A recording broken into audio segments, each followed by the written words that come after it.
First, I started my trip from the Pittsburgh International Airport by going to Cape Town, South Africa. I eventually got on the plane. Then, when I arrived at Cape Town, I took a photo of it to see the whole place, all in one photo from an aerial view.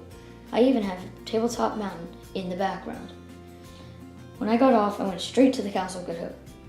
Castle of Good Hope is the oldest building in Cape Town. Back then, it used to be a law building. From there, I went to visit Camp Spade to relax and let loose. It is an awesome beach with great flora and fauna, not to mention the great whites in the water.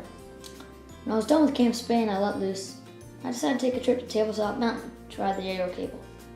Tabletop Mountain has its name because of the resemblance of a table.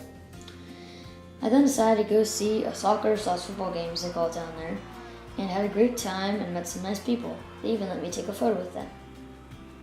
After a while, I eventually decided to go see the Kalahari Desert. It shocked me how deserts aren't always flat, and I didn't even know that some deserts have flat clouds in them. After I saw the desert, I went to see the Kalahari National Park. There's so many amazing animals and wildlife there, which looks so spectacular to see. I even have a picture of a lioness and its cub playing with each other. The lioness and its cub seem to have very fun together. There were some geographical features of the desert I didn't know about, even including some rocks and hills that I didn't know were there, and clouds. After a while, I had to leave to go visit Chobe National Park. I was sad, but eventually I got to take a photo with the sunset in the background while riding a camel. When I arrived at Chobe, I found a nice place to stay at and decided to have a safari and see some awesome animals on that adventure. The first animal I found was a hippo. The guy told me that hippos can plug their noses to prevent water going in their nose when they're submerged underwater. The second animal I saw was a wild dog. I nicknamed the snowflake dog because each dog has its own unique fur pattern, just like a snowflake. A giraffe I saw stuck its tongue out at me, trying to lick me when I realized it had a purple tongue. I thought it was crazy at first, but when I asked the guide, he said it was true. It had a purple tongue.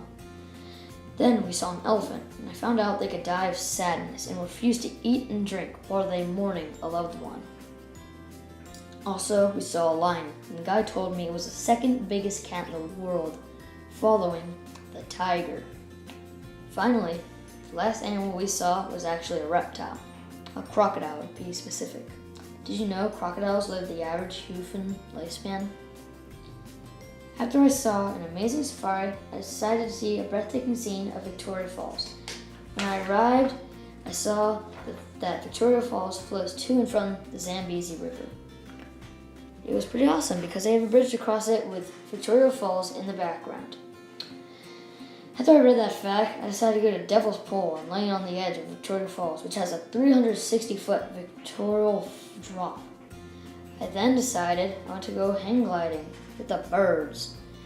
It was pretty awesome because the water was hitting me and sometimes I thought I was going to fall down into the pools of water below. After that, I decided to go on the boat to Kalahari National Forest Park.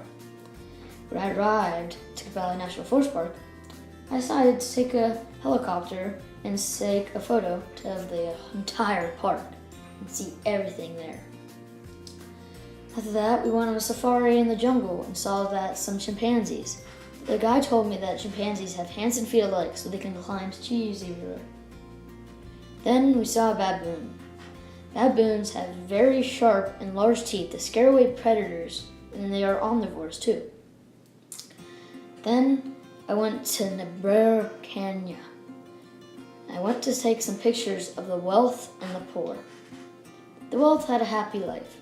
They lived with giant pools, very good food, really clean water, and had a great time. However, the poor lived in very poor conditions. They had makeshift homes, they had almost zero to none water and food. Then I went to Mogadishu Airport in Somalia. It was a very poor decision right when I got there. After my first steps out of the airport, I found some armed men with guns and decided to go anywhere else but there. I went to the Bakar market. I realized I made a mistake. Guns, bullets, grenades, even RPGs were being sold, so I decided to leave there quickly. Finally, I decided to see Shanghai Old City, which used to be very wealthy. Now it is in rubble with ashes and bullets hole everywhere. After that, I decided to quickly rush to the airport and leave to go to Timbuktu, Mali. It was pretty awesome entering there. I found the gates into Timbuktu. Everything was made of clay and mud. It was pretty awesome, and it was pretty easy to stumble and fall. An artifact I found was a manuscript that was not burnt when the terrorists attacked Timbuktu and took over. Finally, this is the Dishenberger Mosque. It is completely made out of clay and mud, and it used to be an extremely good learning center. Finally, I went back home after all those heart attacks, decided at home in one piece, and decided to relax. Hope you enjoyed my presentation. Here's a graph of my amazing journey throughout Africa. I hope you enjoyed it. Thank you for watching. Goodbye.